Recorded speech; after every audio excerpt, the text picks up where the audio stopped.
இது வந்து நமக்கு ஸ்ட்ரெயிட் கிடைக்கிற மாதிரி இருக்கணும், அப்பதான் ஸ்ட்ரெயிட் கிடைக்கும். இப்போ இடது காலை தூக்கி போட்டு அதை வெளியில கொண்டு வரணும். இந்த கச்சத்தை கொண்டு வந்திருக்கோம் இல்லையா, இங்க கொண்டு வந்த கச்சத்தை வந்து ஒரு நாடா கொடுமா. இப்போ உங்க எல்லாருக்குமே ஒரு சிம்பிள் மெத்தடுக்காக சொல்றேன். நிறைய பேருக்கு இங்க குண்டா இருக்கு, அது மாதிரி புடவை போறல அப்படிங்கறதெல்லாம் இருக்காது. இப்படி ஒரு நாடாவை கையில எடுத்துட்டீங்கன்னா, எடுத்து அந்த நாடாவை இதுல இப்படி கட்டிக்கணும்.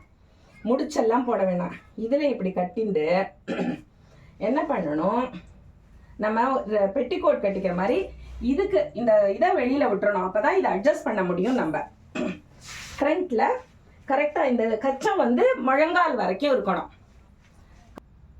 ஸோ பின்னாடியிலேருந்து நம்ம இப்போ அம்மா நாடா போட்டு காமிச்சா இல்லையா, அதை இப்படி முன்னாடி கட்டிக்கணும். இதில் இன்னொரு ஆடட் அட்வான்டேஜ் என்னன்னா, இந்த முடிச்சு டைட்டாக இல்லைனாலும் இது ரொம்ப ஹெல்ப்ஃபுல்லாக இருக்கும்.